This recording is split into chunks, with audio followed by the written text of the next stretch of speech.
Hello everyone. I hope everyone is having a wonderful day. Before starting the video, please go ahead and hit the subscribe button and give this video a thumbs up. Thank you. Washington, D.C. calls to reform the United States Supreme Court have been echoing through the political ecosystem for decades, resounding amid scandal and scrutiny over the institution's perceived political bent. In the last year alone, 2 justices were accused of accepting luxury vacations from Republican donors. One was caught flying political flags outside his home, one of many revelations that has led critics to question the impartiality of the conservative-dominated court. But President Joe Biden's decision on Monday to propose sweeping reforms to the court marks a turning point, according to experts. Biden had previously distanced himself from such appeals to overhaul the court. This week's decision, however, to publicly embrace a slate of reforms signals a shift in mainstream politics. Joe Biden is not a radical. He's an institutionalist, said Devin Humpers, the senior director of courts and legal reform at the Center for American Progress, CAP, an organization that has long advocated for changes to the court. Humpers said the appeal from Biden can be seen as a canary in the coal mine, showing how urgent reforms have become. For him to reach this point, I think, shows that the current iteration of the Supreme Court has gone beyond the pale of what we thought was possible. During his 36 years in Congress, Biden resisted such reforms in his role as the top Democrat on the Senate Judiciary Committee. He also distanced himself from attempts to reimagine the court during the 2020 Democratic primary season, when he emerged as the party's presidential nominee. In 2021, as president, Biden signed an executive order creating a commission to study potential changes to the court. But in the 2.5 years since the commission issued its final report, Biden has remained largely silent on its findings. That changed on Monday. In announcing his proposed reforms, Biden said change was needed to restore public faith in the Supreme Court, an institution tasked with making final determinations on U.S. law and constitutional rights. What is happening now is not normal, and it undermines the public's confidence in the court's decisions, including those impacting personal freedoms, Biden wrote in a Washington Post editorial, acknowledging the court's conservative lurch and the ethics scandals of the past year. Biden's push comes in the midst of a critical election year.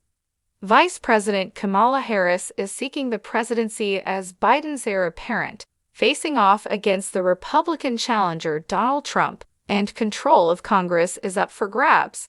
Thomas Moylan Keck, a constitutional law and politics professor at Syracuse University, doubts Biden's proposal will pass in the current deeply divided Congress. But he pointed out that it could create an opening for change later on. Harris has already said she backs the proposals. The point of it, in the short term, is symbolic, Keck told Al Jazeera, emphasizing Biden's public image as a moderate Democrat and institutionalist. But Biden now getting on board, in theory, helps Democratic members of Congress and Democratic supporters in the electorate get used to these ideas.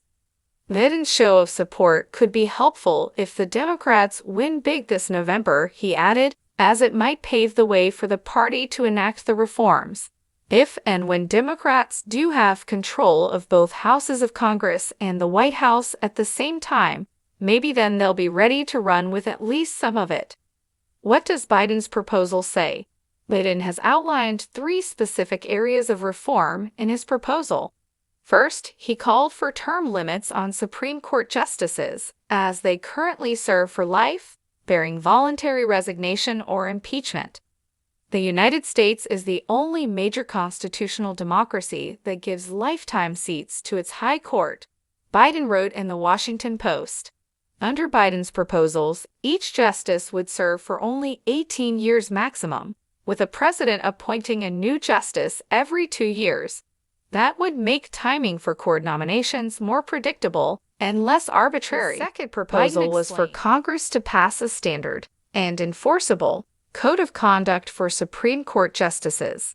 That would require them to disclose gifts, refrain from public political activity, and recuse themselves from cases in which they or their spouses have financial or other conflicts of interest, he wrote. Those new guardrails would supersede the self-enforced ethics code the Supreme Court adopted last year, a measure government oversight groups described as flimsy. The third proposal calls for a constitutional amendment that would undo a controversial decision by the court that grants U.S. presidents wide immunity from criminal prosecution. Biden dubbed the proposed change the "no one is above the law" amendment.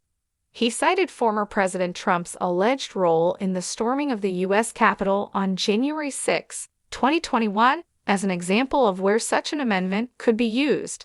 If a future president incites a violent mob to storm the Capitol and stop the peaceful transfer of power, like we saw on January 6, 2021, there may be no legal consequences, he wrote. But experts told Al Jazeera these three proposals are unlikely to succeed, at least in the near term. Constitutional amendments, for example, are extremely rare in the U.S. They must be proposed with two-thirds support of the U.S. House and Senate, and then be approved by 3/4 of all 50 state legislatures across the country. The White House has also offered only broad frameworks for the proposals, with details remaining unclear. Notably, the suggestions focus on reforms that already have wide public support, while avoiding more fraught efforts, such as proposals to expand the number of justices on the court.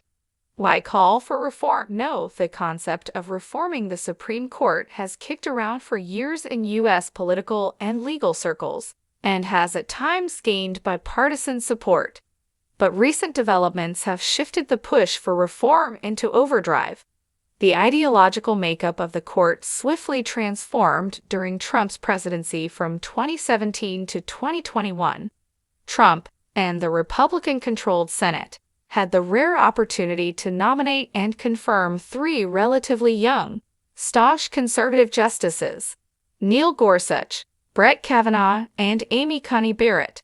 That created a conservative 6-3 supermajority that is expected to define the court for the foreseeable future. The justices, often split along ideological lines, have since issued a series of landmark rulings.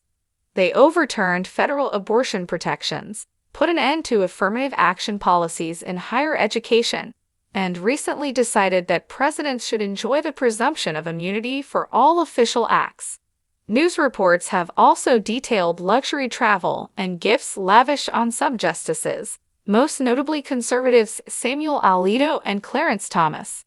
Both Alito and Thomas have also faced questions about their wives' political activities, furthering outcry over the court's integrity and its ability to weigh cases with impartiality. Critics also pointed out that Biden's proposals for the Supreme Court come less than 100 days until the nationwide elections in November. Democrats have made the case publicly that reforming the Supreme Court is a reason to vote for their party. Speaking to CNN, Senator Elizabeth Warren put it bluntly: "The Supreme Court is on the ballot, and that is a good reason to vote for Kamala Harris and to vote for Democrats in both the Senate and the House," she said.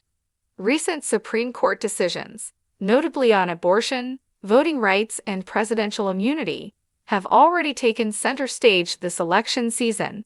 But Republicans have been quick to blast Biden's proposals, and they have pledged to ensure their defeat.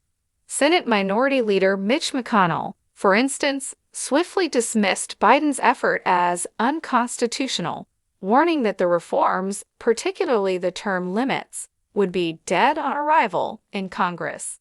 Other critics have gone further, accusing Biden of seeking the changes only because he is ideologically opposed to the current makeup of the court. Senator Markwayne Mullin of Oklahoma called the reforms Senator a Bill toxic Cassidy power of grab. Louisiana, Meanwhile, accused Biden of trying to overthrow the U.S. Constitution because you don't like the results. Even among supporters of reform, there has been pushback over Biden's announcement. Writing for the news site The Hill, Chris Truax, a spokesperson for Society for the Rule of Law, a conservative group, argued that, while court reforms are needed, major changes should only be conducted through broad consensus. Anything else is dirty pool, he wrote. Meanwhile, Democratic Senator Ed Markey, who has long led a push for court reforms, welcomed Biden's proposals as important steps. Still, he said any meaningful reform should include expanding the number of justices on the top court, a measure considered more politically fraught than Biden's suggestions. Only then will Americans be able to look at the court with respect and reverence, not disgust and despair, Markey said. What does this mean for the election? Public opinion polls, however, indicate voters may be receptive to Biden's push for reform. Last year, the Pew Research Center found the court's approval rating had fallen to its lowest point since 1987. An estimated 54% of Americans viewed the court unfavorably. Only 24% of Democrats had favorable views of the court in 2023, down from 67% just 2 years earlier. A survey from the progressive think tank Data for Progress also showed that nearly 3/4 of voters support term limits. That support, it added, crossed party lines, with majorities of Democrats, Independents, and Republicans backing the reform. It's pretty clear and consistent across lots of polls that public support for the court itself has been tanking, Keck, the professor at Syracuse University, said. So, in theory, that creates some space for a capable political leader to speak to those concerns. For his part, Ombers, a legal reform analyst, noted that it will be hard to predict how the electorate will react to the proposals. Already, he said, it has been an unconventional election year, with numerous upheavals. Trump faced an assassination attempt, and Biden withdrew from the race, all within the last month. But, he added, policymakers